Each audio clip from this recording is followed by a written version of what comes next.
मैं अरविंद केजरीवाल से पूछना चाहता हूं कि यह किस दिन की बात है। इंजीनियरों ने किस तरह निष्कर्ष निकाला कि इसमें जहर है। केजरीवाल बताए कि कौन सा जहर डाला गया, कितने टन जहर डाला गया, फिर बॉर्डर पर पानी को कैसे रोका, कोई दीवार बनाई, कहाँ बनाई, कितना समय लगा, कितना खर्च हुआ, और फिर हरियाणा ने तो कभी भी पानी नहीं रोका। तो जो पानी रोका इन्होंने वो कहाँ गया। आज एक बार फिर साबित किया कि घटिया और झूठ की राजनीति करने के मामले में उनका कोई सानी नहीं है। उन्होंने हरियाणा पर जो बेबुनियाद, शर्मनाक, मनगढ़ंत और झूठे आरोप लगाए हैं, उससे केजरीवाल ने आज उस माटी का अपमान किया जहां वो पैदा हुए हैं। हार को देखते हुए वे अपना मानसिक संतुलन खो चुके हैं, क्योंकि मानसिक रूप से संतुलित व्यक्ति ऐसा बयान नहीं दे सकता। केजरीवाल दिल्ली के लिए आपदा बन चुके हैं और विधानसभा चुनाव में दिल्ली वासियों के आशीर्वाद से भाजपा दिल्ली को इस आपदा से मुक्ति दिलाने जा रही है। आज केजरीवाल ने कहा है कि दिल्ली जल बोर्ड के इंजीनियरों ने पानी को दिल्ली आने से रोक दिया क्योंकि उन्हें पता लगा कि इसमें जहर है। मैं अरविंद केजरीवाल से पूछना चाहता हूं कि यह किस दिन की बात है। इंजीनियरों ने किस तरह निष्कर्ष निकाला कि इसमें जहर है। केजरीवाल बताए कि कौन सा जहर डाला गया, कितने टन जहर डाला गया, फिर बॉर्डर पर पानी को कैसे रोका, कोई दीवार बनाई, कहाँ बनाई, कितना समय लगा, कितना खर्च हुआ, और फिर हरियाणा ने तो कभी भी पानी नहीं रोका। तो जो पानी रोका इन्होंने वो कहां गया। इस जहरीले पानी से कितनी मछलियां मरी। दिल्ली के पूर्व मुख्यमंत्री अरविंद केजरीवाल ने आज एक बार फिर साबित किया कि घटिया और झूठ की राजनीति करने के मामले में उनका कोई सानी नहीं है। उन्होंने हरियाणा पर जो बेबुनियाद, शर्मनाक, मनगढ़ंत और झूठे आरोप लगाए हैं, उससे केजरीवाल ने आज उस माटी का अपमान किया जहां वो पैदा हुए हैं। हरियाणा के लोग यमुना को एक पवित्र नदी मानते हैं और इसकी पूजा करते हैं। हरियाणा के लोग भला नदी के पानी में जहर क्यों मिलाएंगे। अरविंद केजरीवाल ने वर्ष 2020 में झूठा वायदा दिल्ली की जनता से किया था कि अगर यमुना को दूषित होने से नहीं बचाया तो मैं कभी वोट मांगने नहीं आऊंगा।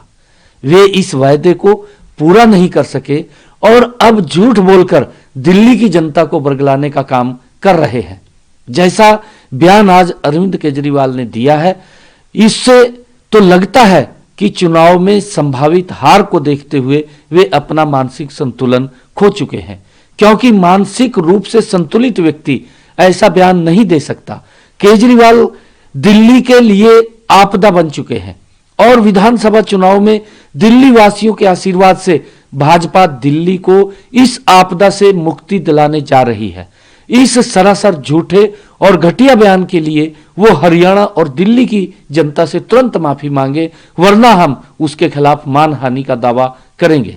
आदरणीय प्रधानमंत्री नरेंद्र मोदी जी का जो शब्द है, सबका साथ, सबका विकास और सबका प्रयास, उसको लेकर के हमारी सरकार निरंतर काम कर रही है।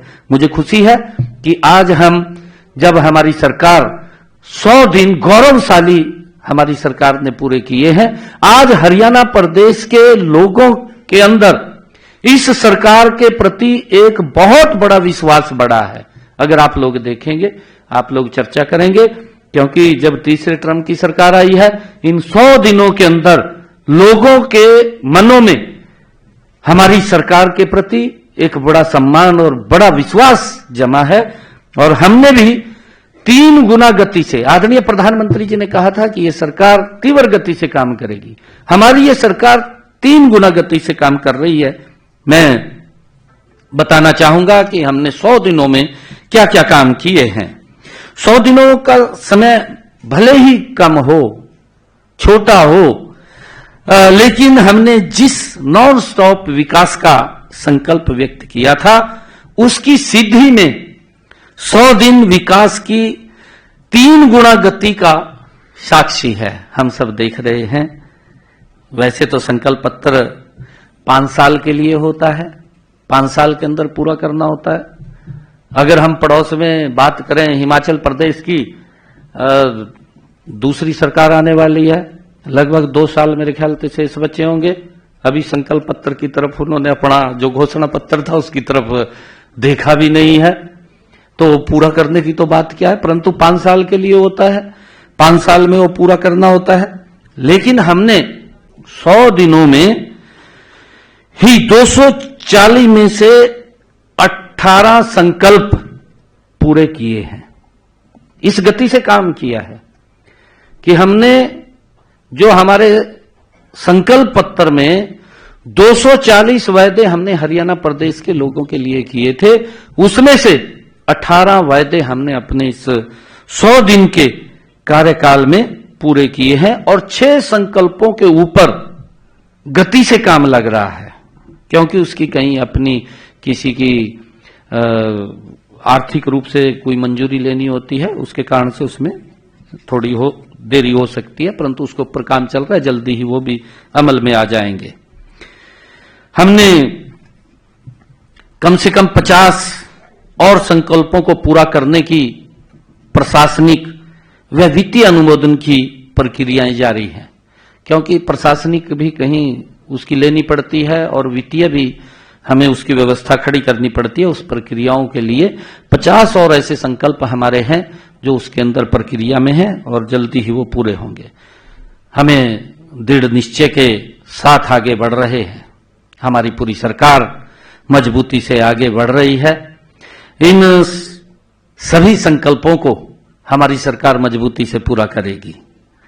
एक वाक्य मुझे ध्यान आ रहा है कि आंधी तूफान बिजली बरखा, आंधी तूफान बिजली बरखा धूप घटा कम रोकेगी, मजबूती से पांव उठे तो कोई मंजिल दूर नहीं। ये हमारी सरकार तीव्र गति से काम करने वाली सरकार है। हम अपने तीसरे कार्यकाल में प्रदेश के विकास और जन कल्याण के निर्णयों समय की जरूरत के अनुसार ले रहे हैं।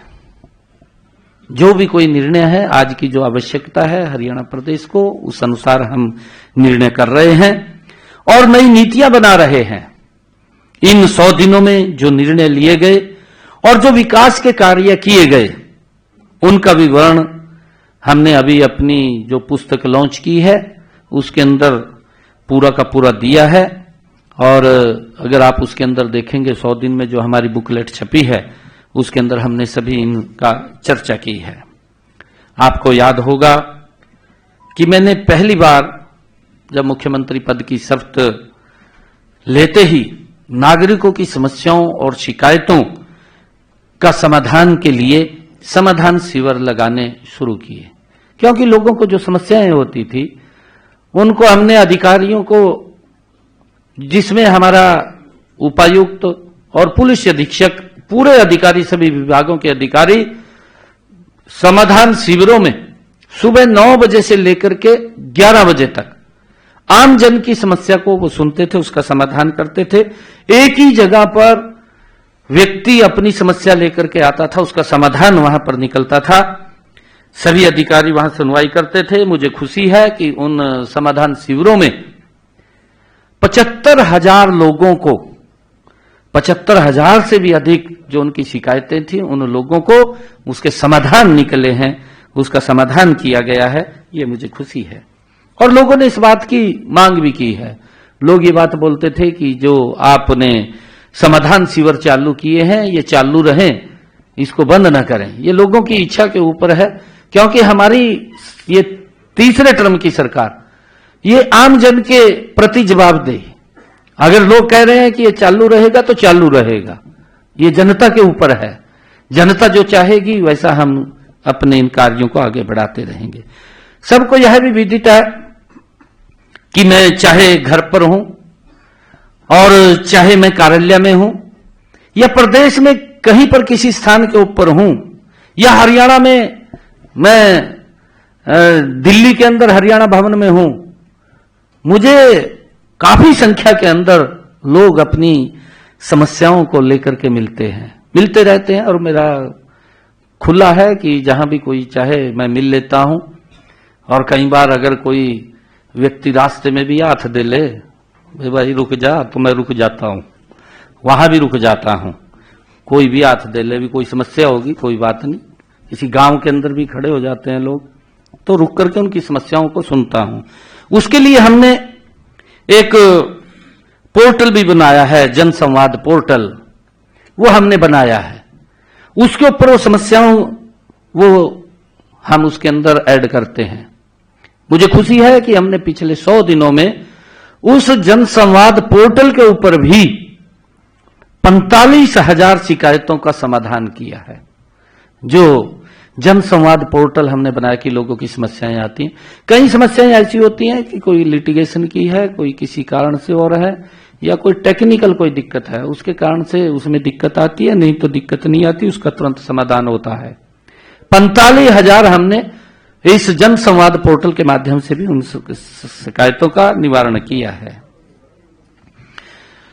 मैं बताना चाहूंगा कि हमने माननीय प्रधानमंत्री नरेंद्र मोदी जी के सबका साथ सबका विकास के मूल मंत्र पर चलते हुए गरीब से गरीब व्यक्ति के उत्थान का काम जारी हमारी सरकार रखेगी। जिसे आज गरीब कहा जाता है, उसे विकसित भारत की सच्ची शक्ति वो इस देश की है। जिसको गरीब कहा जाता है वही विकसित भारत की सच्ची शक्ति है। और उसकी भावनाओं को और उनके आवश्यकताओं को ये सरकार प्राथमिकता के आधार के ऊपर पूरा कर रही है। इसी भावना से मैंने पहले दिन ही ठोस कदम उठाए हैं।